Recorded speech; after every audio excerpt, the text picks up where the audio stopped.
الرحمن الرحیم۔ حدیث نمبر 307، نمازی کے آگے سترہ رکھنا۔ نمازی کے آگے سترہ کا بیان، نمازی کے آگے سترہ رکھنا، اس کے بارے میں کیا حکم ہے، نمازی کے آگے سے گزرنا یہ کیسا ہے، یہ انشاءاللہ اسی حوالے سے احادیث آپ کے سامنے پیش کر رہا ہوں۔ حدیث نمبر 307، نمازی کے آگے سترہ رکھنا۔ موسیٰ بن طلحہ اپنے والد کا یہ بیان نقل کرتے ہیں، نبی اکرم صلی اللہ علیہ وآلہ وسلم نے ارشاد فرمایا، جب کوئی شخص اپنے آگے پالان کی لکڑی جتنی کوئی چیز رکھ لے تو وہ نماز ادا کر سکتا ہے، پھر وہ اس بات کی پرواہ نہ کرے کہ اس کی دوسری طرف سے کون گزر رہا ہے،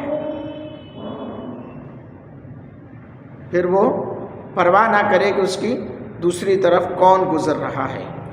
جب امام یا منفرد کے سامنے سے حالت نماز میں کسی شخص کے گزرنے کا امکان ہو تو اسے اپنے سامنے سترہ نصب کر لینا مستحب ہے۔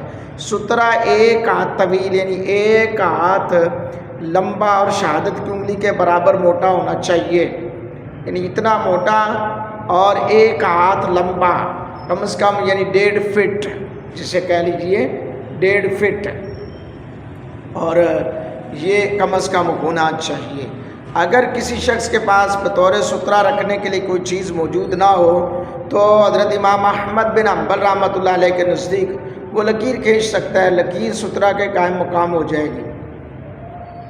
تو حضرات ائمہ ثلاثہ کا موقف ہے کہ نمازی اپنے سامنے بطور سترہ لکیر نہیں کھینچ سکتا، کیونکہ لکیر سترہ کے قائم مقام نہیں ہو سکتی۔ اگر کسی میدان میں باجماعت نماز پڑھی جا رہی ہو تو صرف امام کے سامنے سترہ نصب کیا جائے گا، کیونکہ امام کا سترہ سب مقتدیوں کے لیے کافی ہو جائے گا۔ ہر مقتدی کو اپنے سامنے الگ سے سترہ نصب کرنے کی ہرگز ضرورت نہیں ہے۔